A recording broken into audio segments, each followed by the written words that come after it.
Hello YouTube, this is Morgan, Airspeed Prime here with my next Attack on Titan Season 2 episode review.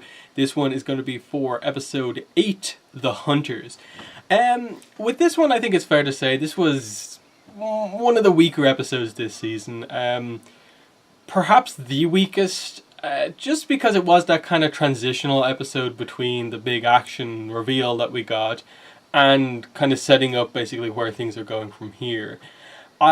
I appreciated that they attempted to kind of bring character development for like Mikasa, Armin and Eren and that kind of group into things with a little bit of Hannes as well.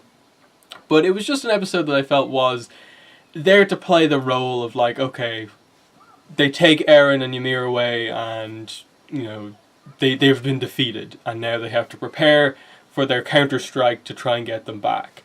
That's, you know, fine, of course. Not every episode is going to be the absolute best. It's not always going to be a case where every episode builds and is better than the previous one.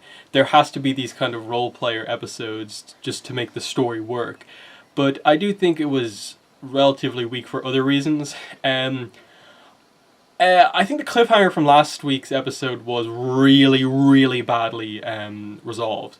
With the attack on, with the colossal titan falling off the wall onto the Reiner Eren fight as the way to kind of end that, I really didn't like how they showed it. In that they didn't show it. They just flat out did not show what happened. In that, all we see is basically Eren still having Reiner in the guillotine choke, where Eren is on the bottom, Reiner is on the top. But obviously Eren has control because he's got like the control over his neck and he's got him in the like body scissors basically. So we never see what exactly causes Eren to suddenly be on the...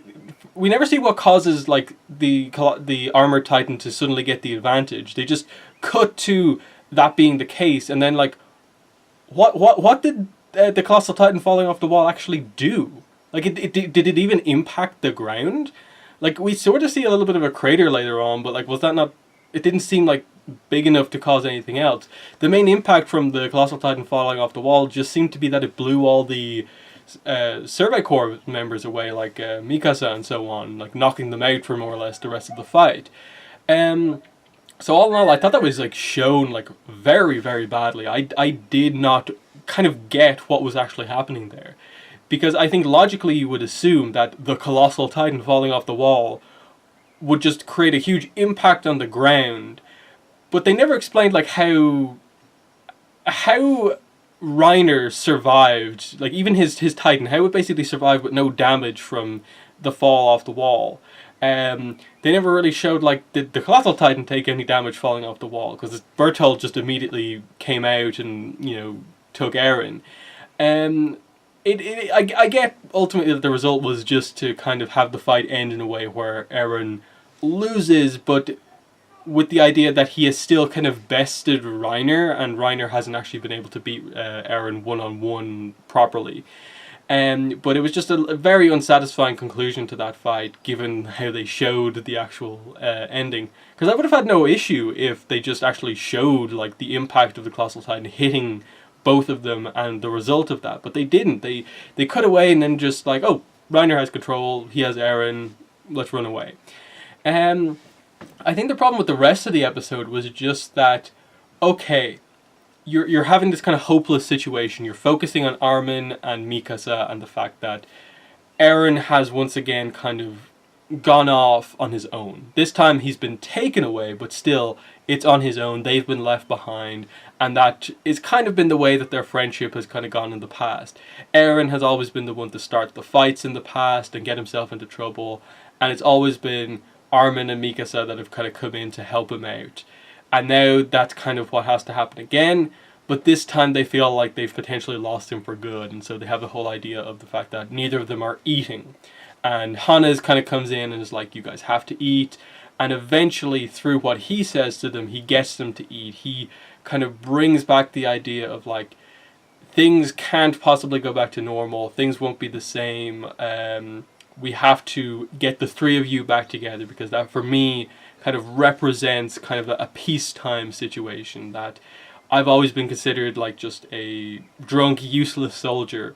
And I don't mind that, because just knowing that like the three of you guys were together causing mischief in the city, as much as it was a fake peace, it was still a piece for me, and a time I liked. So, I actually thought the stuff with Hannes was much, much better than what they attempted to do with kind of Mikasa and Armin, because that was just kind of more the same. We know they're his friends. We know they're going to want to go after him, in the same way that Krista Historia wants to go and help out on the mission as well to get Ymir back.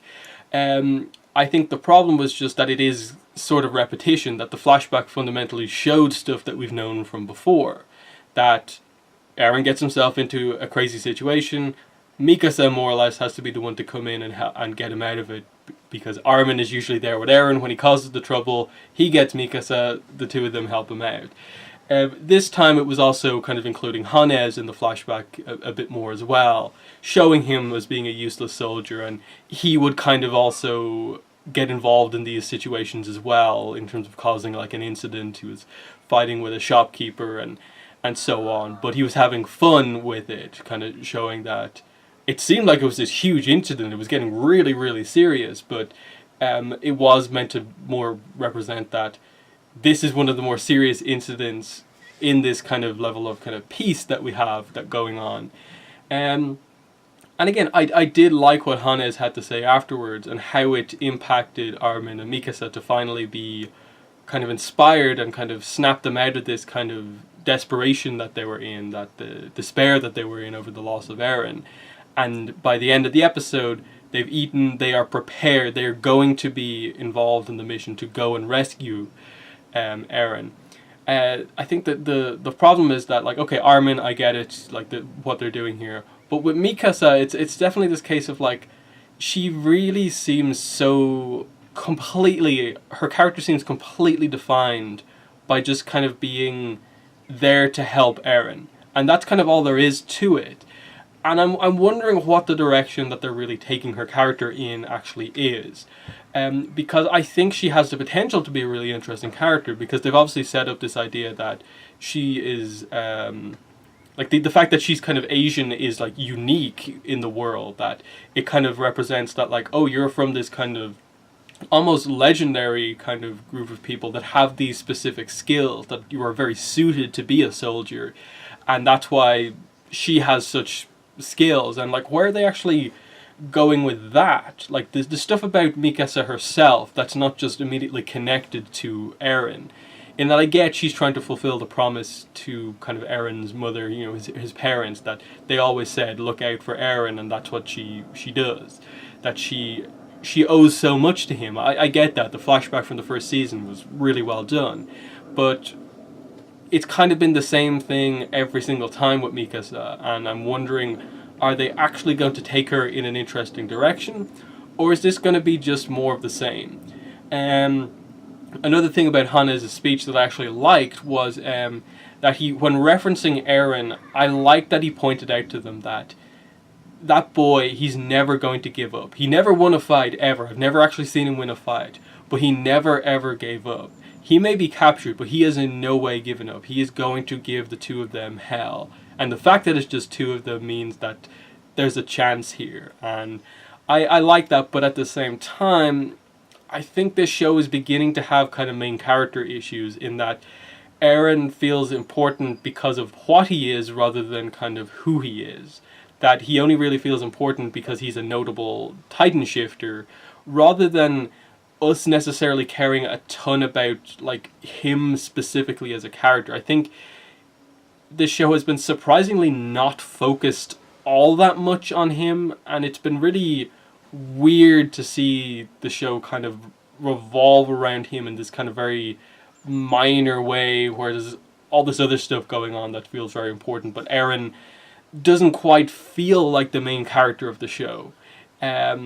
So like I think, given that like there's only 4 or 5 episodes left of this season, I hope what they do is that they really, really give Eren a chance to like shine as a character, establish why he is important beyond just like, oh, you're a Titan and where you got your Titan powers from are important, or something like that.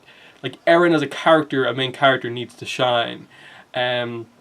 They also need to delve into Reiner and Berthold and why exactly they did what they did. Use the other characters in the sense of betrayal to do more with that.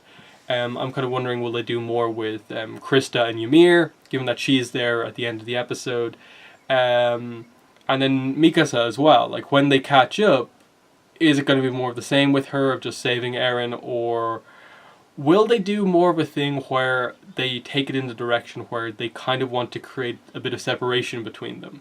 That Mikasa is a super important, like, soldier for humanity, and she's actually being kind of held back a bit in terms of how effective she can be, because she's constantly has to save Eren no matter what happens.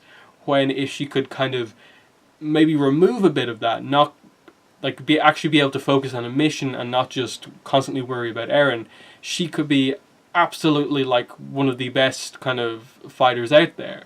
Because most of the time she gets injured, it's because she's taking on too much, trying to go after Eren and save him like immediately, and stuff like that. So, there's stuff here. It's just, are they actually committing to a character arc? As I said, kind of in my early season 2 ones about kind of my thoughts on Attack on Titan as a whole, I think where the show has struggled for sure has been with kind of character arcs and creating characters that we actually really care about, and arcs and changes within the characters that we care about. What's great is the lore, the mystery, and stuff like that. That there's no problem at all with that in the show. It's always been character stuff that is where the problems are. So, in the comments for this episode, let me know what your thoughts are. I'm for sure excited for next week's episode. It seems like they're going to give Eren a focus with regards to him speaking to Reiner and Berthold, Reiner specifically, and maybe giving us the conversation that we didn't get during their fight and seeing where they go with that. If there is a secondary fight that happens, what Ymir's role is. And I suppose just to see Reiner and Berthold and how they feel, given that they have caused so much of the suffering that humanity has suffered recently. So I'm excited for next week's episode. This one, unfortunately, was a little bit of a letdown. Not awful. And I think even calling the episode bad is not even a fair thing to say. It was just kind of like average, just good. Nothing really more than that. It played the role it needed to. Some nice moments, but nothing more than that. So in the comments, let me know what your thoughts were on the episode, as well as what I had to say about it. But yeah, that's been the video. Thanks for watching, and bye.